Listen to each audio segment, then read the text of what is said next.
Welcome to the Nerd Party. Let the filibustering begin. Welcome to Nerd Party.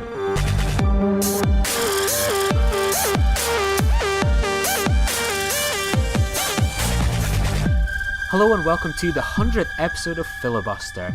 You can find this show and all of our other shows on thenerdparty.com, Twitter at Join Nerd Party, Instagram, The Nerd Party, Facebook /The Nerd Party. There's something there for everyone, for Doctor Who fans, Star Wars fans, science fiction fans, film festival fans, something for everyone.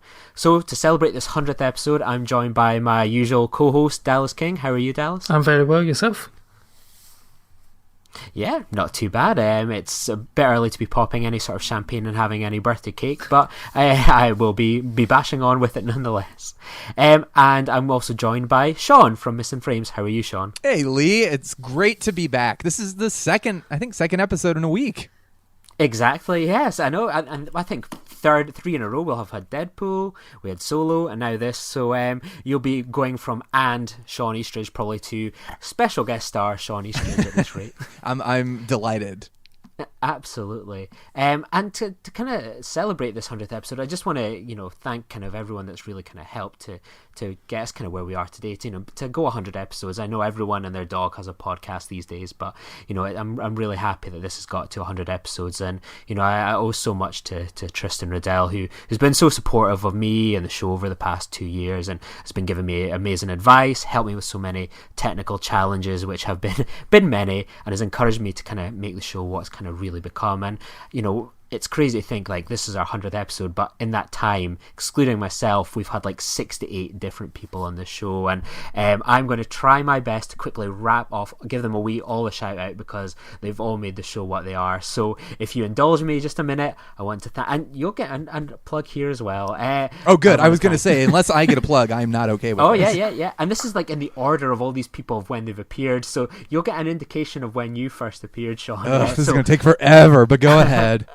I want to thank Matt Hansen, Tristan Riddell, John Mills, Andy, Mike Schindler, Darren Moser, Lauren Riley, Andrew Perez, Marcelo Pico, Carly Simmons, Ross, Ashley, Asra Hussein Mohammed, Philip Gilfist, Jamie Mackay, Ben Wheatley, Charlotte Schmidt, Ian Hart, Philip Gawthorne, Daniel Jerome Gill, Stephen McIntosh, Catherine Burton, Sam Cox, Bernard Hill, Steve, really never going to get that guy's last name, Alex Lipschultz, Harry Gilby, Peter Mackin, Mark Gill, Jack Loudon, Jessica Brown Finlay, Laurie Kinniston, Shawn Eastridge, there we go, Joanna Sparato, Rick Carranza, Richard Oliver, Robert Picardo, Sylvester McCoy, Madeline Woolner, Emily Beecham, Peter Mackie Burns, Will Stape, Andre Leonard, John Tenuto, Darren Mooney, Dean Hagland, Carlos Miranda, Brian Husky, Dallas King, Leslie Black, Joe Birch, Justin Schlossberg, Imogen Poots, Callum Turner, Daniel Prue, JJ Lendo, Travis Wesley, Chloe Hendry, Ellen Clark, Joe Rayner, Richard Kaufman, Norman C. Lau, Tom Pringle aka Dr. Bunhead, Joanna Wisby, Dominic Keating, Helen McClory, and Robert Hewitt-Wolf. That's thank you so You're much. just bragging about all the people who have been on the show. Like at this point, it's not even a thank you. It's just like, look at all these awesome people. But I want to you forgot one important person, and that's Lee Hutchison himself, because it sounds really pretentious and prideful if you do it, but I will take the opportunity to say that you have done a magnificent job with this show, and all these amazing guest stars wouldn't have been on the show if you hadn't been doing this with your charismatic ways, your amazing accent, and Filibuster is a fantastic show to listen to, and it's all thanks to you.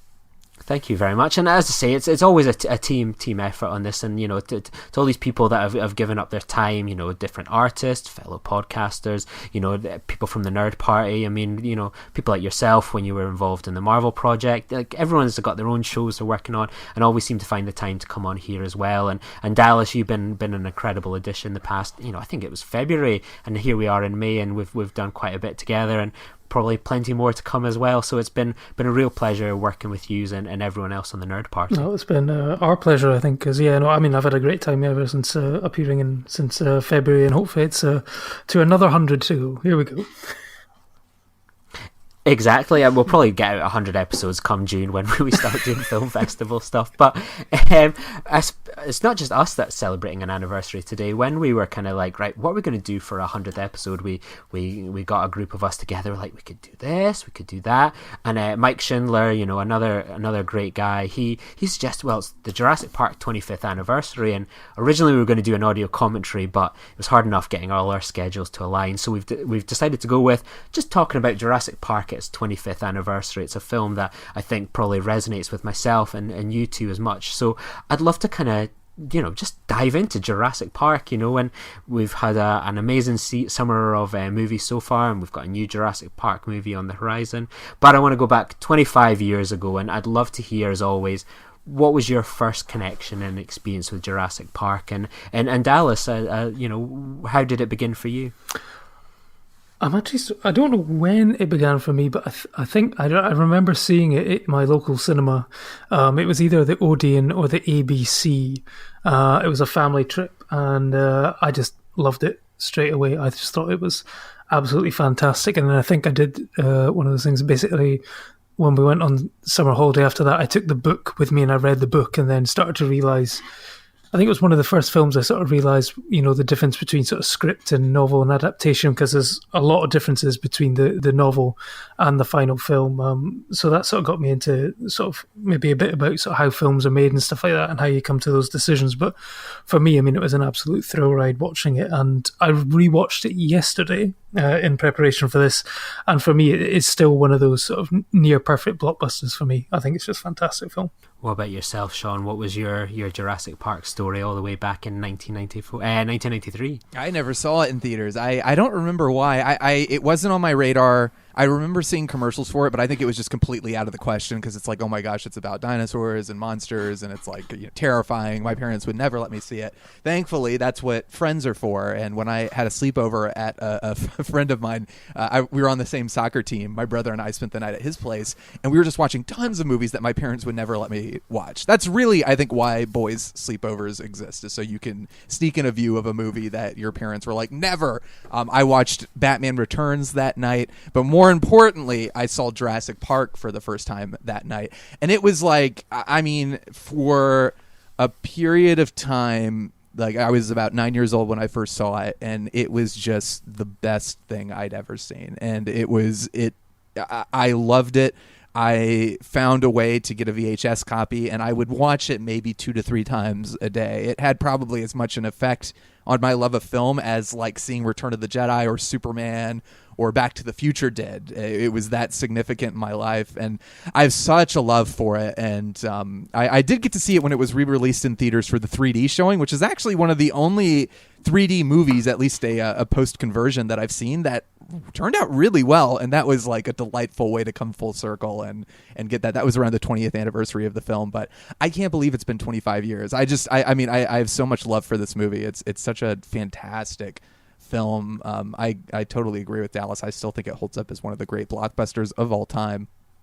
Yeah, like I had a very similar story to Dallas. I remembered, I'm pretty sure I remember this right, but I remembered my dad telling me and my younger brother, so I would have been about 7 at the time, he would have maybe been 5, and to kind of go to the cinema, our nearest cinema was about 25 miles away in Aberdeen itself, and we would go to the Odeon, as you kind of mentioned, Dallas, which is now converted into a gym, and I pass it all the time when I go visit my parents back up in Aberdeen, and I always think, oh, that's where I saw Star Wars, and that's where I saw Jurassic Park. And I remembered being really excited because my dad went to me, right, we've got the choice of 2 films and you can pick which one. You can see Aladdin or Jurassic Park. And it was like, dinosaurs are a cartoon. And it was a harder choice when you're kind of 7 years old. But I was like, dinosaurs, we've got to see Jurassic Park. And I can't really remember much about that, like, initial kind of feeling and stuff. Like, I remember just being sort of desperate for them to get to sort of the dinosaurs, like people talking about science and kind of the meaning of kind of technology. Just, it wasn't clicking a button for me as a 7-year-old. I felt like kind of Millhouse. It's like, when do they get into the firework factory? And as soon as the dinosaur stuff went down, I was just like enthralled, and I was terrified and excited. And I think the fact that there was these little kids, and it's like, I really sort of invested the kind of movie through them. And just obviously since then, my experience has grown. The parts that I perhaps didn't like as a kid have now become my favourite parts of the movie. You know, my favourite character as a kid is now completely different. It's someone like Ian Malcolm or Alan Grant. It's always evolving, and I genuinely love Jurassic Park, and it will hold a place that's completely special in my heart. Yeah, it's funny you mentioned the. I had a very similar experience. Every time I watch it as an adult, I remembered specifically as a kid the scene where they're all eating lunch together right after they've seen the raptors for the first time, mauling, destroying that cow, and the very philosophical questions about nature and the debate and what have we done? What have you done? Is this really what you want to do? I remember as a kid, I used to watch the slides projected in the backgrounds, and I was like, okay, as soon as this slide shows up, I know the scene is almost over because it's just people sitting around a table and talking, and I just want to get to the part where the kids show up because I like the kids because I'm a kid. But now I watch it and it flies right by, and it's so funny when it comes to an end. I just remember as a kid thinking the scene would never end, and now it feels like it just goes by so quickly, and I want more of that. What about for yourself, Dallas? How has it kind of evolved and changed really for you since you were a young guy? I don't know. I was 13 when I first saw it, so the kids still to this day are, actually very good kid actors, and they're not like annoying kids that you wish had been eaten by a dinosaur in the first 10 minutes. So they're both still very good. But I think for me, Ian Malcolm was always my favourite character in that. And I think also being 13, I think Laura Dern in that, it was one of my first sort of movie crushes. My first one was Kelly LeBrock in Weird Science. But this one was like something like, ooh, and I was like, ooh, who's this? I think the next thing I saw of her was actually rather inappropriate. I think Wild at Heart, probably late on some TV channel that I shouldn't have been watching at the time. And I was like, this is a very different version of Laura Dern that I've just seen. But it was like, oh yeah.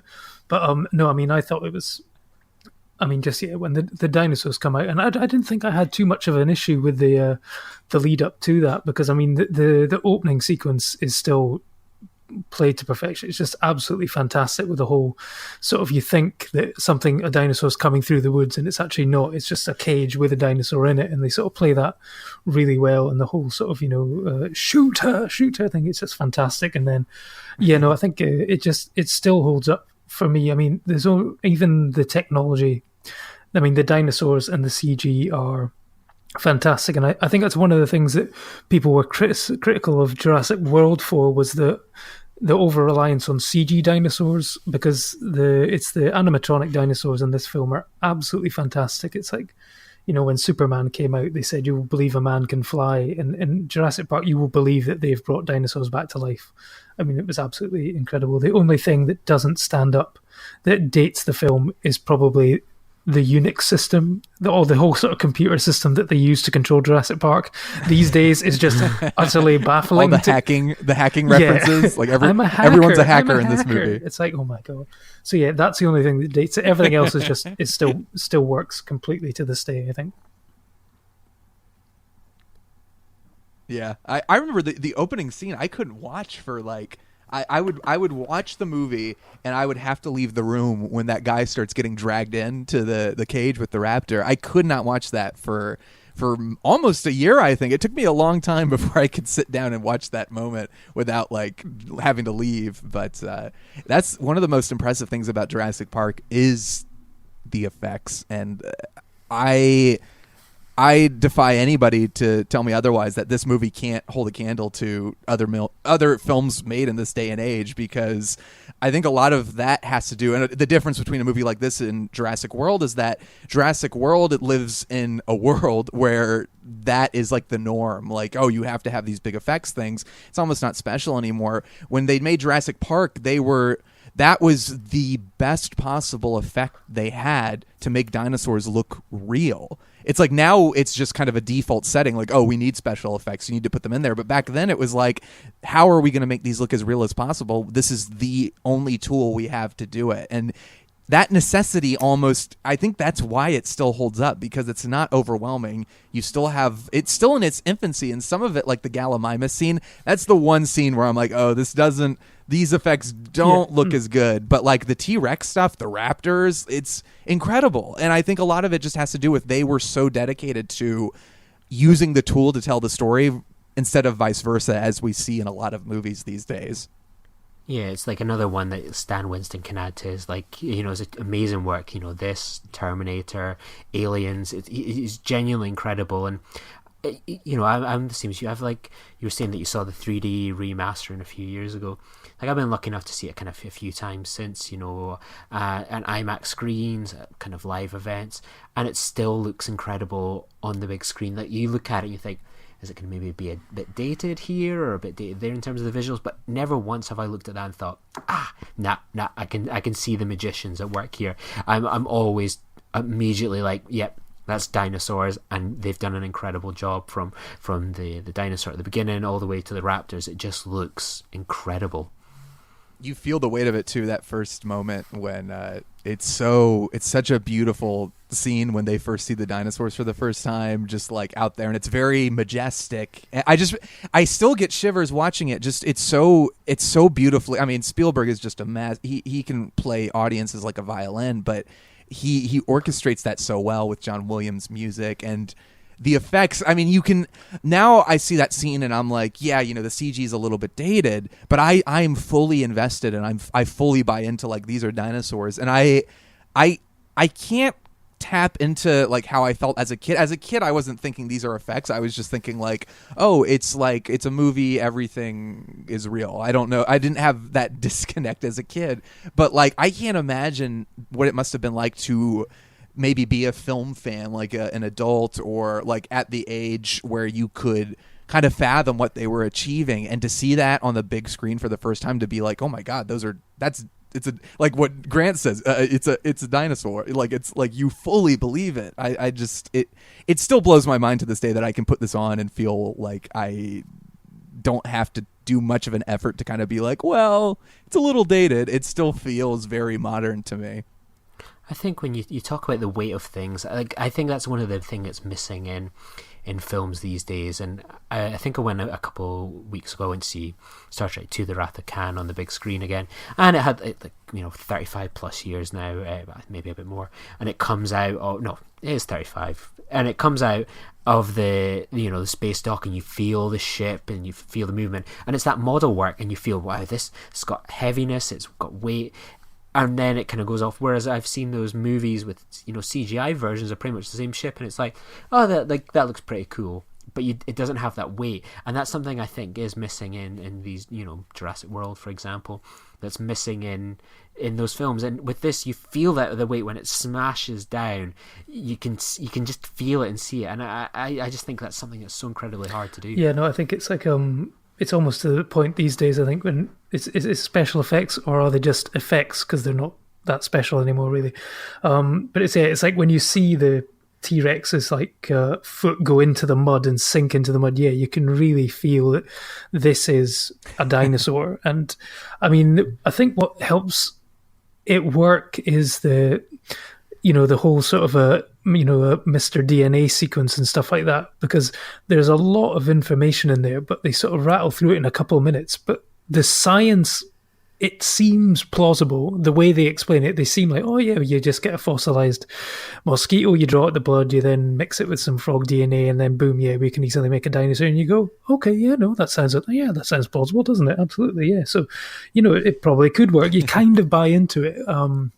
As something that could happen, and not completely, totally science fiction. That at some point, yeah, of course, yeah, we'll be recreating dinosaurs. Dino DNA. I love that guy. Like, see, when you were talking about it, I was like, I can't believe he's not doing the impression of it. That's not the Dallas that I know. I was leaving that one every to time. you. I don't know how many times I've referenced.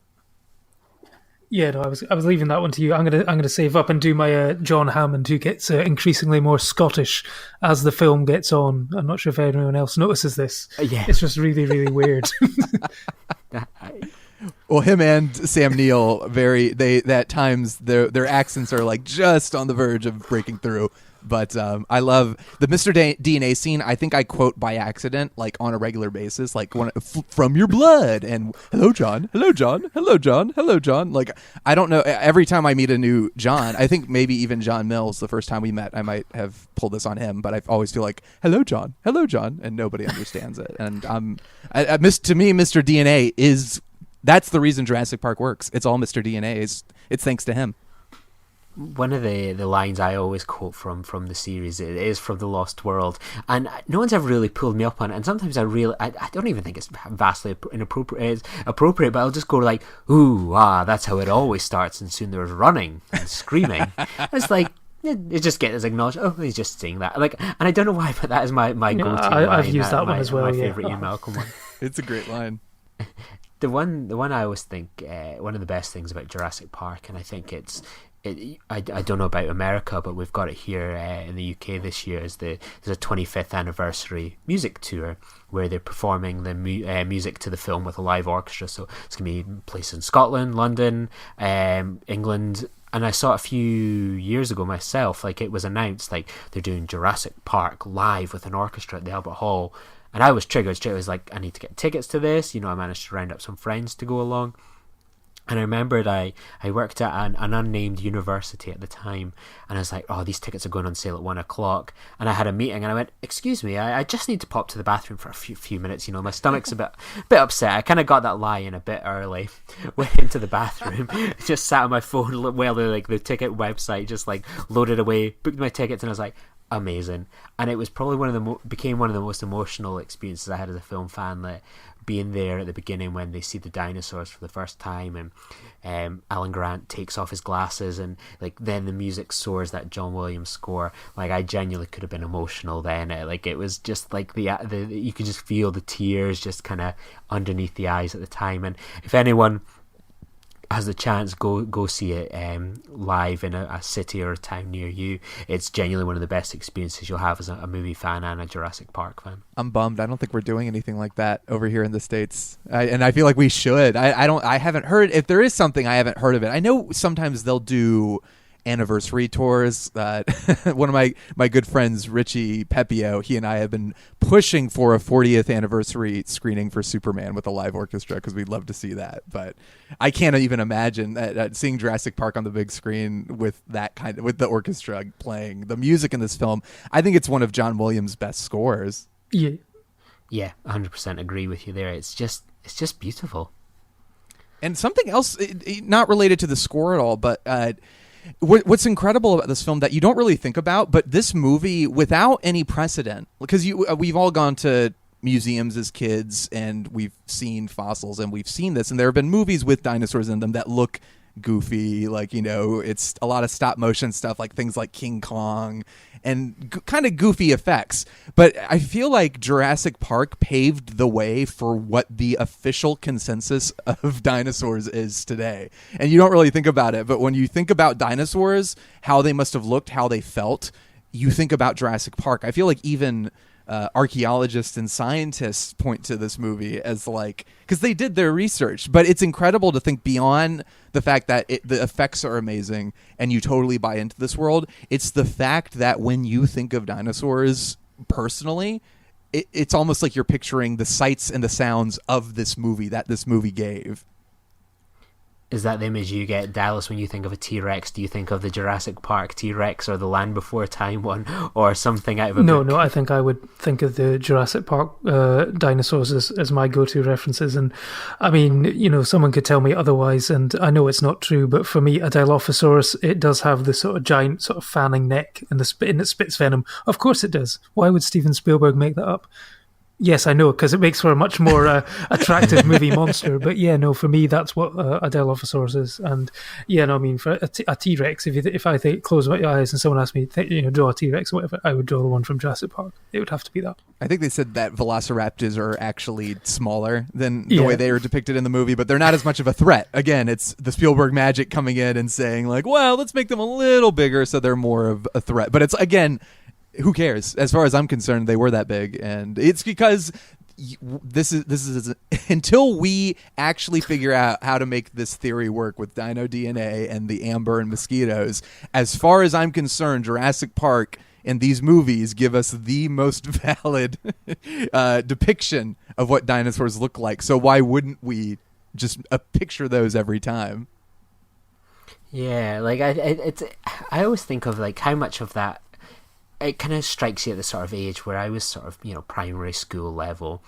and how much kind of influence that movie had on kind of, maybe it was sort of the Indiana Jones of the 90s in a way that, you see people that were inspired to take on archaeology by Indiana Jones. How many kind of people this pushed into like paleontology, science research, and I can imagine a film like this really having a huge impact on young scientists at the time. And I know when I think of like me and my friends at the time, we are like, our interest in dinosaurs like hugely spiked based on this movie. Like we all were buying dinosaur toys, talking about dinosaurs.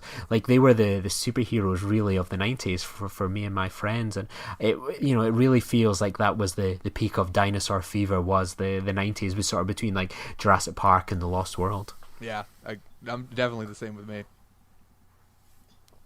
With like the kind of characters as well, like we've kind of gone to see some of them in kind of get their own movies or return in sequels. What's your kind of thoughts, Dallas, on the main cast? We'll kind of go through Alan Grant first. What's your feeling on him, apart from being a love rival to Laura Dern?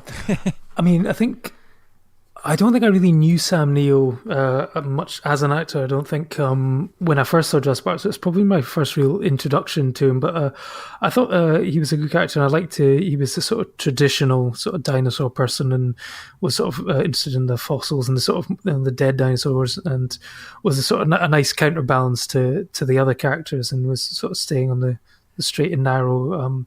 For me, I think it's similar as a way to like Star Wars and whatever. It's like, even though he was the main character, and Luke was the main character, I was always more of a Han Solo sort of guy. So again, I was more of an Ian Malcolm sort of type when watching it. It was like some of the supporting characters, like Dennis Nedry for me was one of my favorite characters in the film as well. And I thought he was a good sort of solid, reliable sort of base, and I like the fact that he had this aversion or fear of kids as opposed to dinosaurs. Yeah, and I think that's definitely the touch of Steven Spielberg, where it kind of almost goes back to the kind of the music in a way that there's probably two versions of there's probably three versions, like a science heavy one, this idea that it's like this action movie adventure romp, or the one where it kind of like the music, when you think of Jurassic Park, it's quite a nice soaring melody. It's nothing where it's like tense or anything.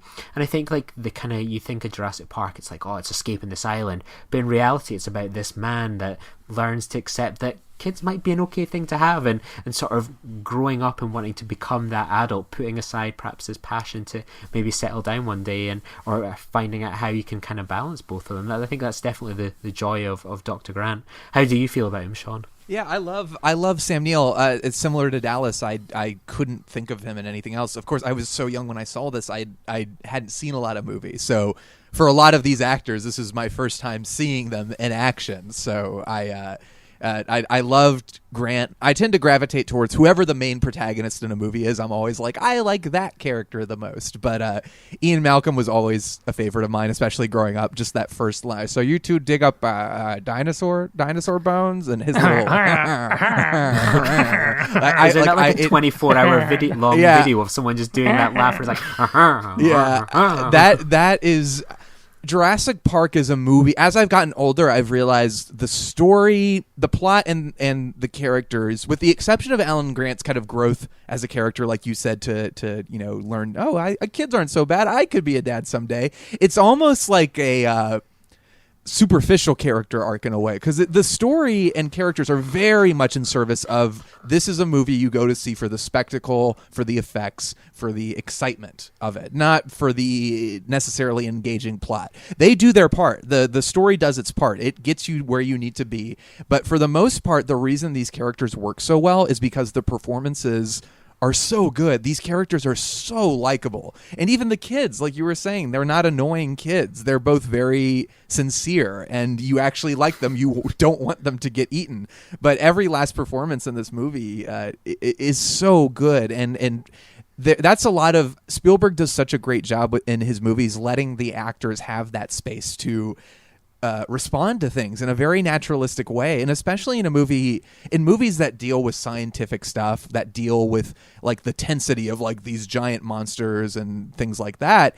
You need to have that kind of very human reaction, that humor, and these very like these quirks and moments. It's what makes this movie so quotable. Is just it's great dialogue, but the actors performing these scenes, you love them so much because they're so natural and so believable.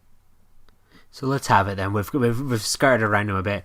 Why do you love Ian Malcolm Dallas? We all have this common love for him. Why do you crush hard on this? The man who is the internet meme's favourite person. Well, I mean, beyond that one single shot of him sort of lying back with the half-ripped jeans and his shirt open, just sort of looking there, I know you talk about Laura Dern, but that for me, it was like, oh my gosh, who do I prefer, men? Do I prefer women? I think Ian Malcolm threw me for a loop as far as my sexuality was concerned. Yeah, that meme where Alan Grant's been put on top of him, sort of rising and falling on his belly like the Triceratops, is just amazing.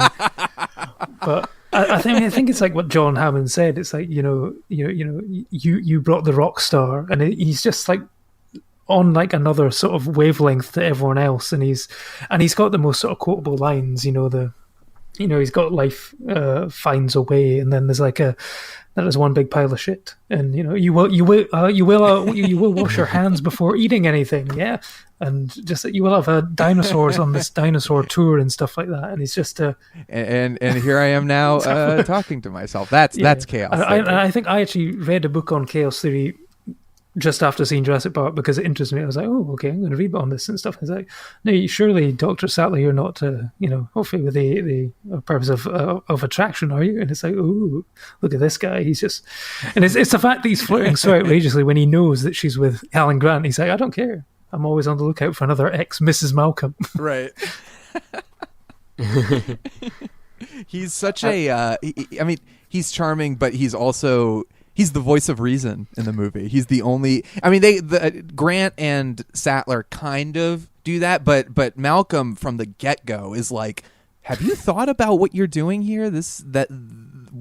What you're doing, you are messing with nature. And I think it beyond just being kind of a sleazeball and being kind of, like you said, the rock star of the group, he is the one trying to anchor and say, hey, what you're doing might not be the right thing to do.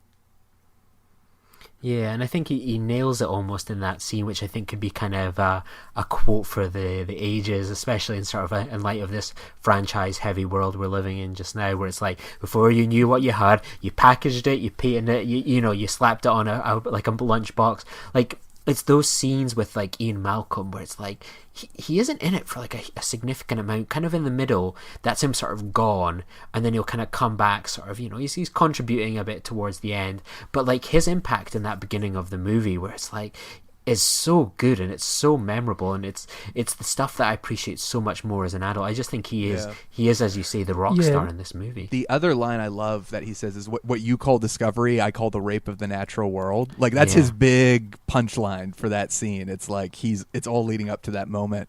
And it's funny because in the book, Ian Malcolm, spoiler alert for anyone who hasn't read the book, he dies at the end. He gets killed. And because Jeff Goldblum's portrayal was so just on point and iconic, Spielberg and Crichton kind of got together and connived to bring Malcolm back to life in the Lost World book, which was only written as an excuse to make a Lost World movie. But that's the power of Jeff Goldblum. He's so charming that he can convince authors to revive characters that died. Yeah, like he's just he is like I always like kind of, it's obviously touched on it, but like I love that he got his own movie in the Lost World, and I know me and Mike in the Nerd Party group chat will fly the flag for it, but like I love Ian Malcolm in the Lost World, and I think that I don't go as far as Mike Schindler, but like the Lost World as a movie is brilliant. I genuinely love it, and I think it's one of the best sequels of all time. I know it strays a bit from Jurassic Park, but I want to get your guys' thoughts. What is your opinions on the Lost World, and what was it like when you saw that? Like, kind of for yourself, Dallas, you were a bit older than me and Shawn. What was it like, kind of a bit with not having sort of the kiddie eyes that we perhaps had when you saw it? I think it was the first film to ever be on at the Cineworld at the beach in Aberdeen. It opened, and that was the opening film, so we went along to that. And I mean, it's good. I wouldn't say it's great, but I mean, this whole idea that, oh yeah, we happen to have another island. Did I not mention that in the first film? And it's like John Hammond, like his bullshit just starts going. He's like, I have to be at the birth of every single creature on this island, and it's like, but what about anyway? Never mind about that. It's like, we may have told a few porkies in our time, but I mean, for me, it's still got one of the all-time greatest sequences that I've ever seen in a cinema, which is the sort of when the T-Rex attacks the bus and Julianne Moore is on the glass, and you're hearing that in a cinema with surround sound as it slowly cracks and stuff like that. I mean, that sequence is just incredible to watch. But yeah, no, it's a good sequel. It's not like one of the best sequels of all time for me, but it's still a hell of a lot better than Jurassic Park 3. Yeah, absolutely. What was your take on The Lost World when you caught it for the first time, Shawn? I'm going to blow everybody's minds. I don't like The Lost World, and I also think Jurassic Park 3 is better. And let me explain. I know, let me explain, because I know this is crazy. So Lost World, I remember I'd been a huge Jurassic Park fan when The Lost World came out. I don't know why my parents wouldn't let me see The Lost World in theaters, because by that point I was obsessed with Jurassic Park. I also don't know why I didn't fight them harder. I really don't know, but I did see it years later, and I was like, oh yeah, that was great. As I've gotten older, I've just been like, this movie is so stupid. It's basically just like, there's another island with more dinosaurs, and the dinosaurs eat people. This is the problem with the Jurassic Park franchise in general, is after you do the first one, the plot of every other movie is dinosaurs get loose and eat people, and there's not a whole lot you can do when that is the crux of your movie. That's like, it's hard to create characters that we are invested in when we're like, okay, we know at some point you're going to be running away from dinosaurs and everyone else is going to get eaten. I feel like The Lost World encapsulates that. Now I agree with Dallas. I think that sequence with the two T-Rexes, I think the stuff with the field with the raptors, and there's a lot of fun stuff with, like, it's cool to see Vince Vaughn in that movie. It's cool to see Julianne Moore in that movie, but the cast for me doesn't work as well. And Ian Malcolm as a supporting character works, but in this movie, having him kind of on full display, it almost reduces him a little bit for me. Like, I lose the rock star status, and he's a little bit more like, now he's like kind of, I think it's the appeal of having him kind of be a little bit more apathetic. Like, he's kind of like, whatever, I don't care. And then in Jurassic Park and then The Lost World, all of a sudden he's like, I've got to find my love, my girlfriend.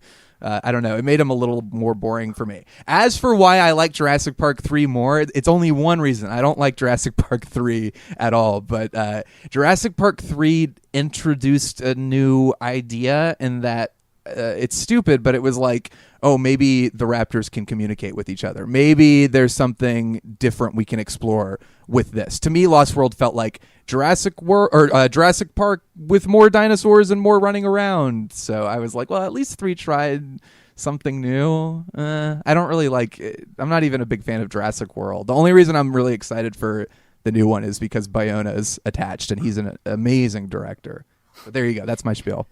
Yeah, everyone can hate me at Shawn Dorman. I have the same hope as you for Jurassic World 2, solely based on the director, even though the trailers have done very little for me. But the reason I kind of loved The Lost World was that I remember the first time I went to see it, and for a point of note, the first movie I saw at the Aberdeen beach was Men in Black. And I really loved The Lost World because it kind of takes me back to, I think I was about 11 at the time. So going into that kind of movie, it felt like it's relentless dinosaurs, it's relentless action, it's like go go go go go, whereas in sort of Jurassic Park's more measured, it's really well paced. With this, it's just like right, go nuts. It's like everything you liked about the first one times 1,000. Debates about science, yeah, we'll cram that into a few minutes. And I just think some of the set pieces are fantastic. As Dallas mentioned, where the van is sticking over the edge of the cliff is so good. The thing in Chicago was like, as a young kid, like what, 10, 11, you're like watching that and thinking, oh my god, it's a dinosaur in a city. The best thing ever. And it's just so many little things like that. Like, it really appealed to me as a younger audience member, and I've kind of stuck with that kind of feeling. And I always remembered we were on a family weekend away in St Andrews. We went to the cinema, all as a family.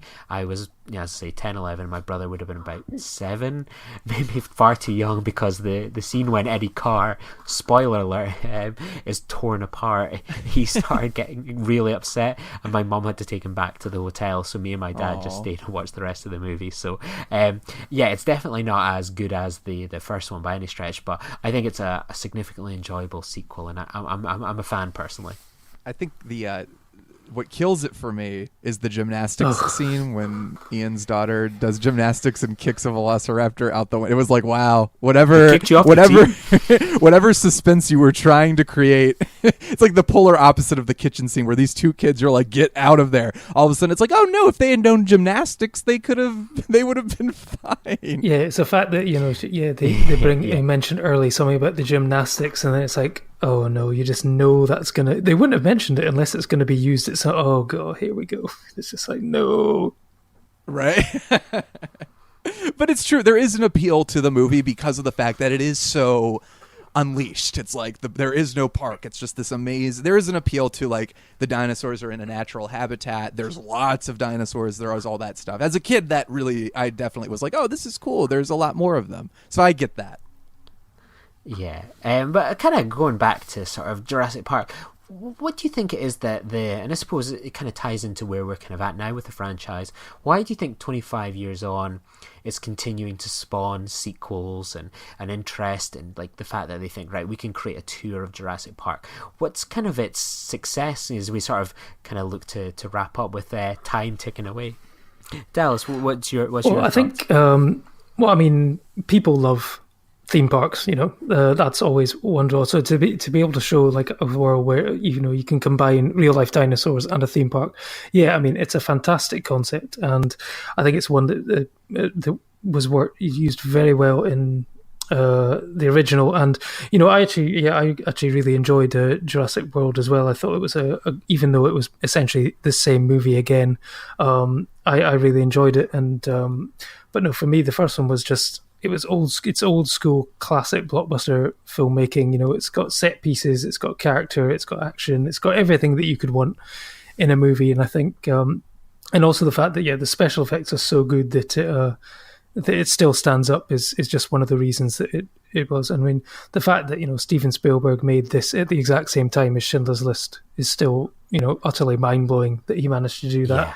Yeah. And it's insane. But I think it's the fact that it's one of those films which has spawned, memes and stuff like that as well. That there's still stuff, there's the whole Phil Tippett dinosaur supervisor thing that, Phil, you had one job on the movie and you just screwed it up completely. Look how many people died because of you, Phil.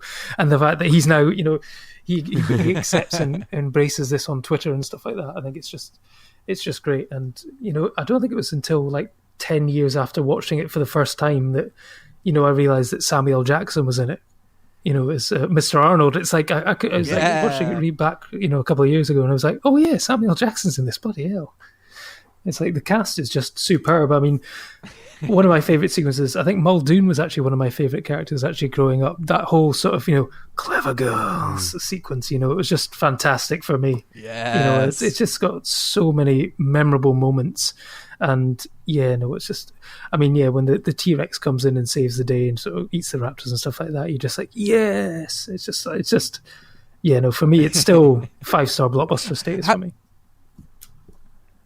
How do you guys feel about that ending? Just to go off on a tangent, I feel like the ending, as much as I love it, as much of a crowd-pleasing moment as it is, it does feel a lot like a Deus Ex Machina, where it's like, and then the T-Rex comes in and saves them. Do you guys feel that at all, or are you just so like, it's such a great fan-pleasing moment and such a great, like, yes, that's so awesome. Like, how do you feel? Because I feel like watching Jurassic Park now, my cynicism of like looking for things like that and looking for things like that doesn't really make sense, almost takes away a little bit from the overall quality. Yeah, no, I think film. Okay, yeah, and I mean, it is a bit about the humans trying to basically fight back against nature and whatever, and the fact that they're saved by the dinosaur is a bit of a cheat, I guess, at the end. But I mean, I have to admit that in Jurassic World, when she unleashed the T-Rex at the end, I was cheering. I just thought that was a fantastic moment. But yeah, I mean, it's that thing that if you look at that building, there's no way that T-Rex could have got in without smashing through a wall and making some kind of noise to alert them to the fact that it's already there. It just kind of does appear out of nowhere. But it's movies. That's what you want. Yeah, it's movie magic. That's all it is. Because I think originally it was like they shot it or scripted it that the dinosaur bones would fall on the raptors and they would escape that way. But they felt like it was missing that big, like, oh wow, that's like the best moment ever. Yeah. And like I've watched it as well. It's like, right, maybe it could have come in through that kind of the back bit where they've got the tarpaulin, but you would have heard it by now. But I kind of just throw it to the one side. It's like it's done so far to get here. Have it, enjoy it. I love it, and it's just the fact that when it's not even just like it gets the roar, but it's just when you see when dinosaurs used to rule the world, and when that flag kind of falls down, you're like, pitch perfect. It's so good. It's such a thrill. Like you said, that shot justifies everything for me. Like I can forgive the fact that it doesn't make sense just for that moment, because it's like you just get the sense that Spielberg's behind the camera, just like so giddy about this scene, and that delight comes through. But as for the franchise's legacy, I really think what it is Jurassic Park is a masterpiece. It is I don't think it's a perfect movie. If I could start to break it down and say like, here's why I don't think it holds up as well story-wise, but in terms of sheer spectacle, in terms of what it's trying to do, it's perfect. It's one of the great movies of all time. It's a cinematic. Would you say that it spared no expense? I would say it's spared no expense, exactly. But I think it's one of those things where the first one was such a success, and you do not have anywhere to go thematically from there, because it is a movie that covers as much ground as it needs to, as far as the themes, like the controversial, like the philosophical, should we be doing this? It covers everything, and then it has the appeal of seeing dinosaurs for the first time. The Lost World, they just threw more dinosaurs out there and they kind of cut back on everything else. It's really just like, let the dinosaurs loose and let it just be crazy. But you see, as the franchise goes on, that it makes less and less money. The Lost World didn't make as much money as the first one. And the first one domestically alone, if you adjust for inflation, made almost $1 billion. It's insane. And Lost World, I think... I don't think it holds a candle to it. I think worldwide, Jurassic Park in today's dollars made over $1 billion. Lost World made about $600 million. Jurassic Park 3 made about $300 to $400 million. So you can see in those first three, they were like, we got to keep making these dollar amounts, and we've got to keep making that money. And by the third one, they were kind of like, okay, maybe we need to go back to the drawing board. With Jurassic World, it was basically a Force Awakens situation where you have this beloved franchise that a lot of people grew up with, and they wanted to see another one. So I think they got away with the it being a huge success, almost ridiculously so. Like the fact that it made so much money is still insane to me, because I don't think it's that good. But I see why it did, because it hit that sweet spot of it's the nostalgia people have for Jurassic Park, and it has Chris Pratt in it, and it has enough going for it to have that appeal. It'll be interesting to see how Fallen Kingdom does, though, because I keep telling people, because everyone seems to be very like, this movie looks really stupid, which I agree. I don't think the marketing has been particularly good for it, but I'm like, Bayona's such a good filmmaker. I think it'll at least have the tension and the cinematic quality that's been missing from these movies for a little while. But I don't think there's any lasting legacy for the quality of the films themselves, other than the fact that the first one made tons of money, and Jurassic World did too, obviously, and they're just trying to find a way to keep it going. Yeah, and I'm really curious to see where they'll go with the Jurassic World 3. Like, the first one is obviously very much Jurassic Park. This one with dinosaurs coming off the island, Lost World. So I look forward to a talking velociraptor in Fallen Kingdom 3 or whatever they call it. But I know we could all kind of go on and on about Jurassic Park forever, but sadly we've got a time limit on this episode. So I'm so thankful to have shared the 100th episode with you guys, and I look forward to doing 100 more. Dallas, if people wanted to kind of reach out to you and read your reviews, find you online, where can people find you? Yeah, they can find me on Twitter at champcelluloid, and then my blog is championshipcelluloid.blogspot.com. And what about yourself, Shawn? Missing Frames, one of the best podcasts out there. Where can people kind of find you, hear you, and basically interact with you and quote Jurassic Park at you? Thank you, Lee. Well, you can find me on the network, like Lee's saying, on the show Missing Frames, where we watch all the movies we should have seen by this point in our lives. I'm on Twitter at Shawn Dorman. Come at me. Tell me why I'm an idiot for liking Jurassic Park 3 more than The Lost World. I get it, but let's talk about it.